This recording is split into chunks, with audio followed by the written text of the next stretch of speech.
everyone, and welcome to Girl Asks Guys, where a girl asks some guys how their lives have been and the likes. Today, I'm joined by.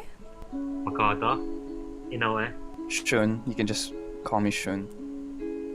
You can call me James. You can call me Jolo. I'm Josh. Can call me Myers. And I want to start off with how have you guys been lately? Like with college, online learning, the pandemic. I think we can all say that we're all beat. We're going through Hell Week right now. True. Should be passing requirements this week or if not next week. So yeah, I do hope you guys are doing well. As the days go by, I start to pray to God even more because of how stressed I am. Yeah, I heard with online learning, there's a lot of difficulties with microphones, cameras, internet. Do you guys have those problems? Oh yeah, definitely. Especially about the cameras. Insecurities, Right now. like showing your own face. Like, damn. Interesting. That's true.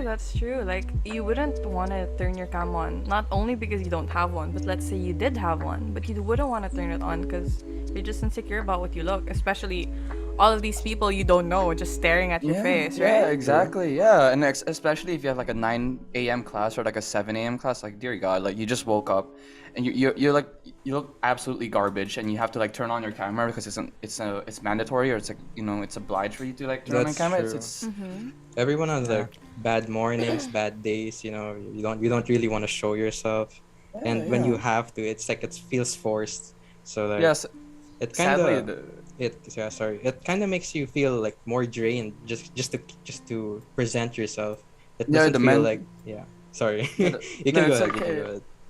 Yeah, like the worst part is like every single day I look bad every morning, so. Ugh. I'm sure you look fine, bro. That's one Thanks. manifestation that home can never be your school.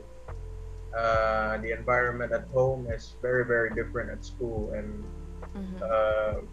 a student is supposed to go to school to study, not at home. We're supposed to be at home to relax. That's why we say make yourself at home. But lately, since the pandemic began and the advent of online classes, home has become a stressful place as well.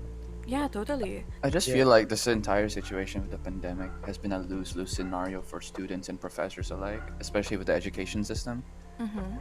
It's stressful because you have all these projects that don't really have a proper deadline to them anymore. And it's in a sense where like they just pile on because they think that since we're all working at home, we have all the time in the world to work on them. Yeah. So it's not really like arranged or organized properly. Then you have the mental gymnastics of like having to like be isolated from actual people and having to wake up, turn on Zoom, then go through the other mental gymnastics of having to like show your face in the camera even if you look trashed, So it's just really stressful in general, I think. Like the only solace I get, I feel like honestly is like whenever the class ends and you have to click on the leave meeting button after every class. It's a dopamine After, burst. after saying thank you, then Yeah, That's I wanted to add, like, just to give like a perspective, like I'm pretty sure the pandemic has had its effect on the professors as well, right? Because instead of teaching in like physically face to face, they're transitioning to an online environment, and it's hard for them to adjust, to adjust, like actually teach. When it's online, it doesn't. I'm pretty sure they also get affected, like mentally. They don't know what their students are doing, right? Yeah, and the problem is like a lot of these professors as well, like they're so used to teaching the most conventional way. So like whiteboard or blackboard, like PowerPoint presentations. especially the older ones. Yeah. And actually, that's my main gripe. Like I have these professors who are like I've had these professors who are like really old, and they would like we would miss out on class because they wouldn't know how to turn on the Zoom meeting. That was like back then. So it's just a struggle. I kind of Those want props. I kind of wanted to add that, like, instead of giving us like actual teaching that we're attentively listening to, sometimes I kind of feel like na parang dinadaan nila sa homework or like projects. Asynchronous stuff. Yeah, so in some way they're using assignments and to teach us, but it's not really getting through to us because sometimes you can just search it like on the internet. Yeah, that's true. I feel like the whole concept is I feel like the whole like point was to like push independent learning, but it's not really independent learning anymore. It's more like just submitting requirements. Yeah. Yeah. And the most, like, they can't give. There's only a limited amount of things they can make us do. It's a lot of and most of it is paperwork. Because like, what else can you do online? So a lot of it is just paperwork. So you have a ton of paperwork, but with like several subjects, just a bunch of assignments.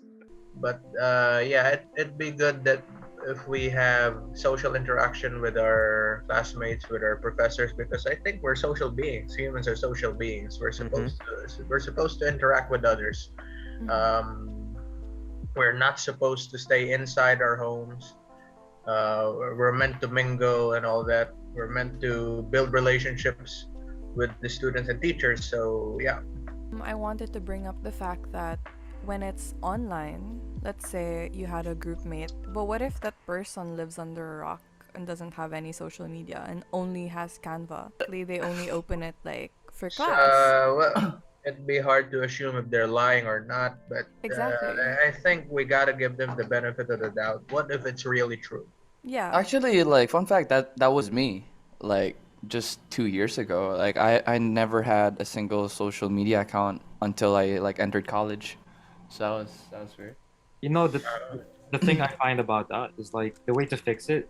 Why don't we just have individual work? Like Yeah. I find these group projects it's too much. Every class Well, is a if project. we all had I individual thought projects, college was supposed to be about building independence, but then I feel like that's the issue right now, where we can't build like our creative or scientific independence because we have to talk to people who we don't really even know. And adjust yeah, we're to forced them. to because that's how our curriculum works. We're in a pandemic and we're forced to take our classes online. So To be honest, it's I not just like we can do anything about it. education system's only made worse because of online classes, and it's just not working out for a lot of people. There's a digital divide between the rich and the poor. Those who can afford it, well, they can go to class, but those who don't, they get left behind. But like I feel like online classes, what it's done is like it made a lot of people's grades go higher because of the amount of resources you can like access more. But I feel like the things we learned is just devalued even more. One So year I out think the it other. just goes down the drain, to be honest. yeah. I think it Like just goes down the drain. Yeah, your grades shoot up, but your knowledge on the topic you're like learning is like on an all-time low. So it's just not a good trade, to be honest. But yeah, I feel like that's because of two reasons. First of all, like professors have a hard time connecting to us. Like why grades are going higher, but we're not learning as much. Professors aren't really like being able to connect to us more, teach the subject matter properly, how they're used to. I was talking to a few friends like a few weeks ago, and I was saying that like, yeah, sure, I'm passing, but did I learn anything? No, because like the whole online setting, it's kind of like, okay, you just pass this, and you're gonna pass, and then what? You're just gonna leave the class with learning nothing, right? Yeah. Because you're Yeah, I just feel like thinking that's of the the case. submissions. I agree. There's definitely like that. I'm labeling it that the get that grade mentality, where it's more of just like, hey, I gotta get this requirement done. Then after, I'll just do just get it done. Then move on after. But there's not really any learning here, Exactly. or like it isn't that it doesn't stand out as much as just getting the requirement done, because they're just giving us requirement after requirement, but the knowledge that they're giving us isn't really sinking in. So it's kind of backwards in a way. There's definitely a pressure about it. Get your degree, get a job, Get DL. and once you get Yes, those, speaking of jobs. Yeah, And then the saddest part is that in the end of all things, you start to question yourself too. If this is actually what you want for yourself, you don't know whether you're happy or not, because all your life, all you've been doing is just submitting things. You never really get to think for yourself for once and actually find out what you're passionate about. Well, the worst part is you did graduate, you did master your field, but prospects in the Philippines aren't that good.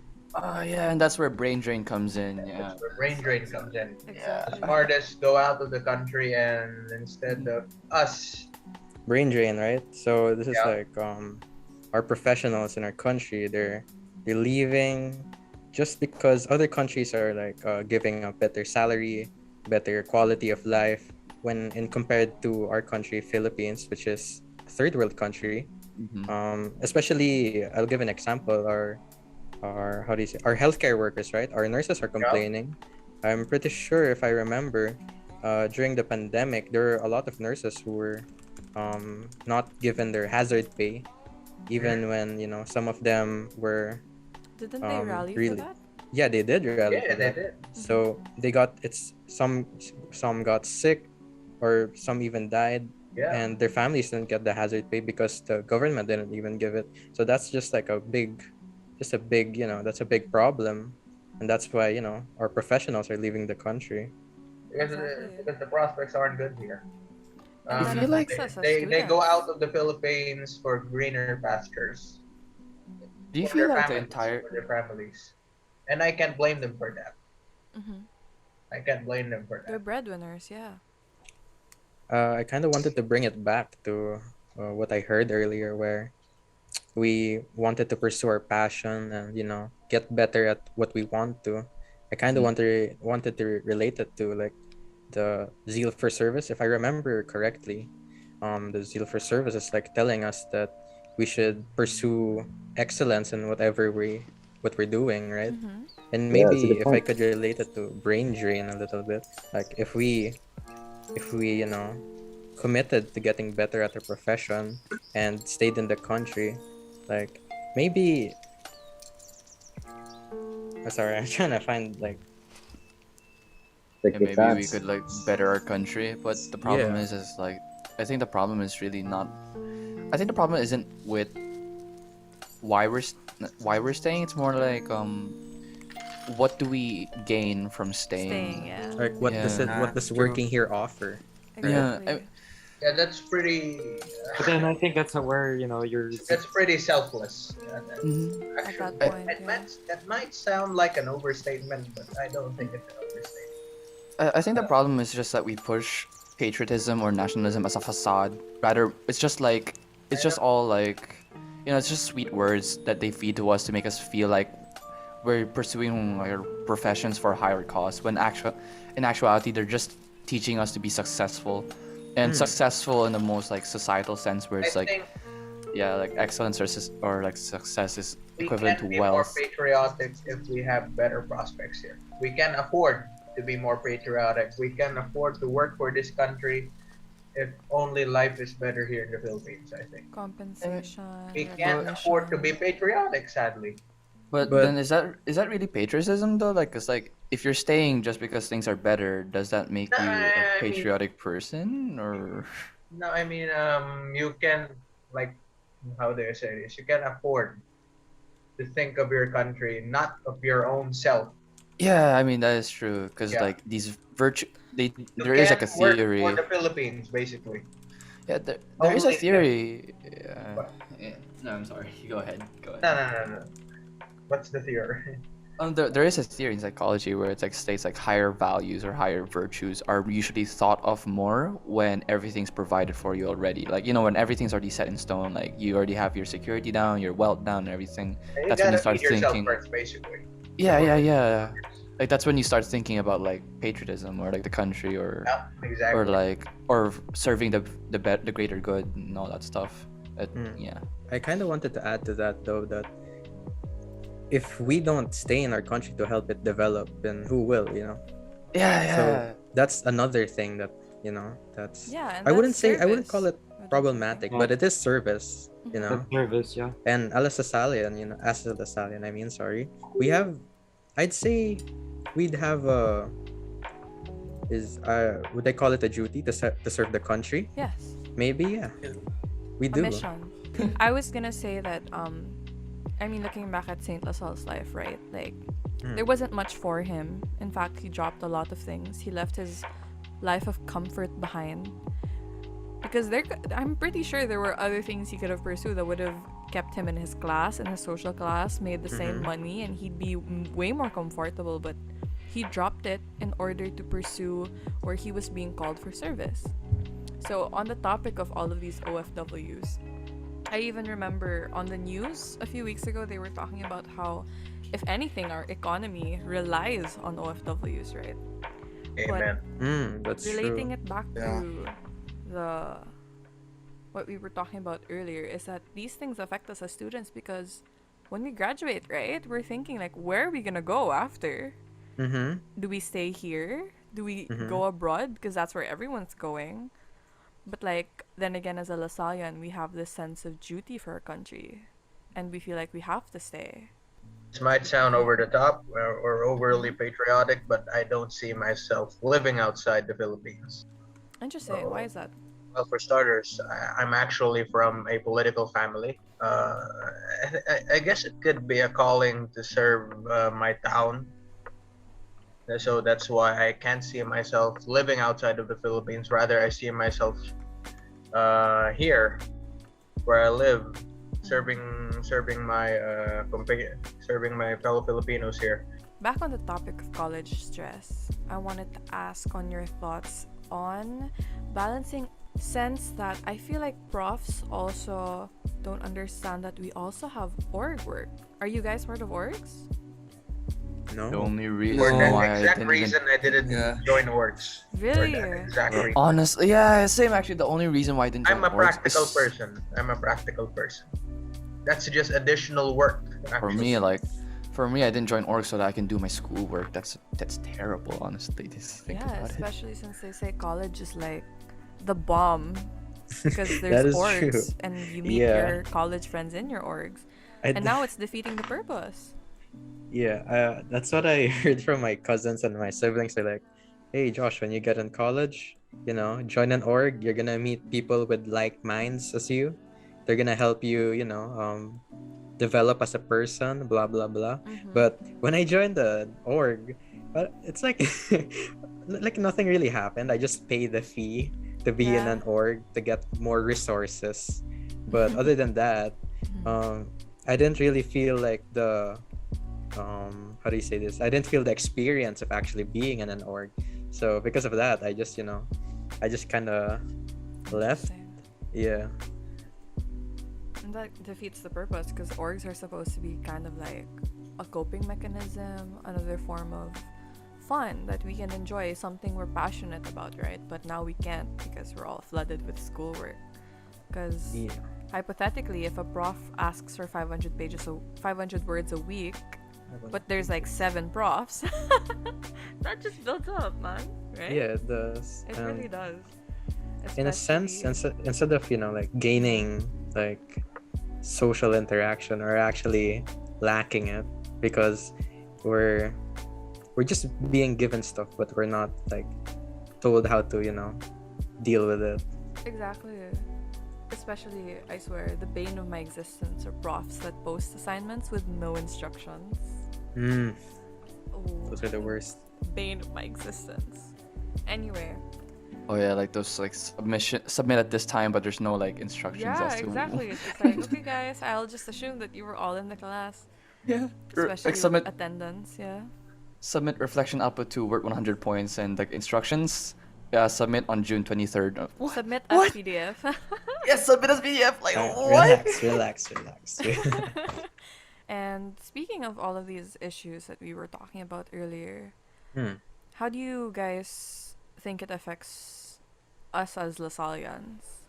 Like, considering all of these problems and issues that we talked about are school related and even government related, how would you relate that to being a LaSallian? Well, I feel like since there's so much issues, I feel like you kind of have to be faithful or to have some hope, To also solve those issues, you have to be there to serve, and that's part of being a LaSallian. you kind of get strength from God, and then you serve your community, even though it's past yourself, even though it's not really benefiting you personally. Just as long as it benefits your community, it's for the greater good. And I think that's the virtue of what they're teaching us in LCL1. For me, it's tough. Like, it's pretty tough. You really feel tested. The Lasallian virtues that we're taught and we've incorporated in our lives, it's like overclouded by emotion, pressure, and stress. But yeah, like what was said earlier, that's part of being a Lasallian. Vigilance is also part of being a Lasallian. And being able to maintain these values and virtues throughout, like trying to fulfill these missions, it's part of it. So it does get hard. Yeah. And I wanted to add that siguro nga, because there's so many problems that we mentioned, there's so many things that we're facing now. We have to be patient, like we have to be patient, and in the face of these problems we just have to persevere and try to make the best of what we have and what we're facing. And I kind of want to call it back to those people na example na unresponsive. You have to try to be more understanding na lang siguro, kasi like one of my groupmates said earlier, we have to give them the benefit of the doubt and at least try to offer out the hand, like be more approachable, be like, hey, are you okay? Yeah, ganon. Like we have to strive to be better na lang, I guess, to be the better person. The struggle really reminds me of how De La Salle struggled. Like when he was when he gave up his fortune just to be in the brotherhood, but then he was actually let go, or was it they left him or betrayed him somehow? They didn't tell him, yeah, that they really Yeah. And then I feel like that's just how we should really approach life. Even though there's some struggles, we really bring forth and then just try to provide value to other people and try to find purpose for ourselves too, because that's how Brother LaSalle actually did it, right? He found purpose through God, and then he found purpose through his calling, which was teaching. And on the topic of unresponsive groupmates, like if you do your part, like reaching out and all of those things, at the end of the day, it's like it's up to the prof na on like what they're gonna do about it, because like we can only do so much as students, right? Because it's also our grade, that gets affected if they, I mean, I feel like this pandemic taught everybody made everybody weightlifters, no? Because sometimes we're just forced to carry the weight. Like I saw this incident with my friend where she had to carry her whole NSTP group because nobody would even open their group chat. And like that's around like 10 people that aren't replying. Like at in that point, like what are you supposed to do, right? Yeah. Mahirap yan. That's really hard, right? To carry like a whole NSTP paper. That's difficult, But like at the end of the day, you just have to trust that God's gonna be there for you and give you the strength to continue, to persevere, because the reward's gonna hopefully be worth it, Yeah. It's like the virtue of silence, right? When you accept the burden and then the challenges. Yeah. But then and hopefully patience. later on in life, it's gonna come forth, bring back to you, Mm-hmm. Yeah, reap what you sow.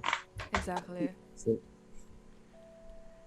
And the last thing I wanted to ask you guys is, what Lasallian core values or virtues do you think we as students need to more of during this time? And even we can even include like OFWs. Like, what do you think they should meditate on before they do choose to leave our country? Or what do you think they would need if they wanted to stay in this country? Do you guys think? Like, I could start it off with communion and mission. I feel like if they did decide to stay, and there was a community of them who decided to stay in order to fulfill the mission of helping the Philippines get elevated from where we are right now in terms of economy, in terms of government, in terms of just a people. I feel like there's strength in numbers, right?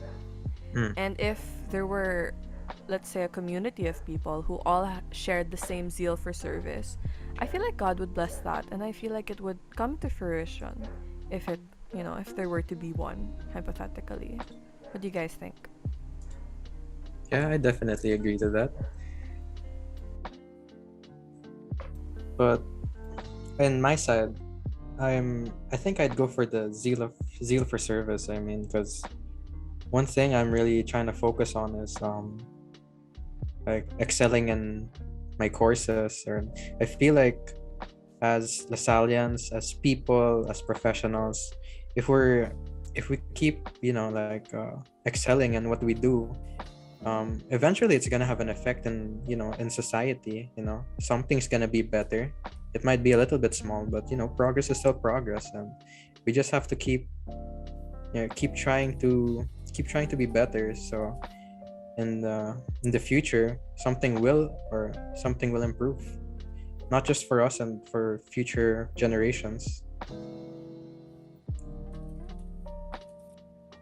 I feel like the virtue, I feel that people should pursue more, or at least we should pursue more, would be humility.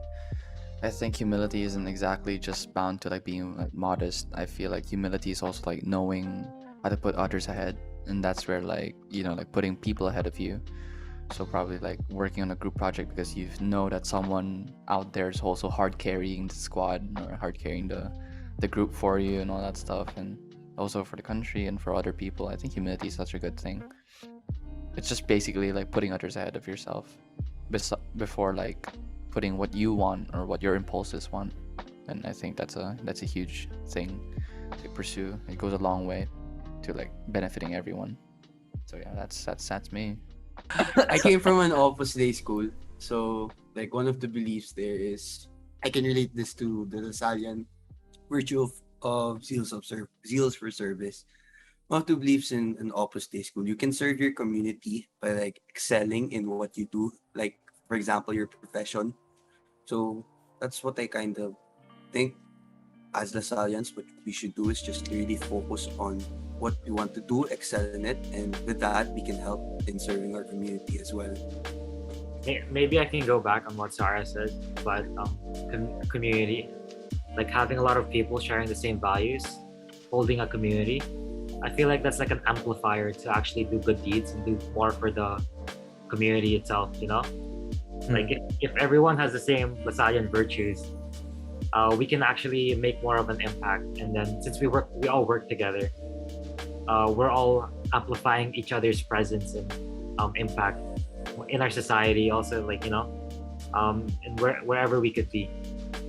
Also, since we're learning all of this stuff, I feel like if we're separated from one another, for example, if we have to go abroad, maybe we'd be able to be more we'd be able to persevere more and establish communities there as well. Vigilance, like mentioned earlier. It's trying to fulfill the mission, the Italian mission, and in others as well. Especially in this group, a lot of people in this group are talking about their stresses and all the hardships going on with the online setting, and how tough it is, obviously. But I believe that each one of us has the capability to keep the Italian virtues and to keep fulfilling them. And this podcast really showed that it's true. Each of us can fulfill that mission, and you should always try to look for that vigilance in people and in yourself too. So yeah, vigilance, definitely something I picked up because of the hard times and all. Woo! Well, that's all the time we have for today's episode. I hope you enjoyed listening and learned a little something along the way. 1, 2, 3. Thank you. Thank you. And Thank you, stay And stay safe. safe. And safety, Don't cool. forget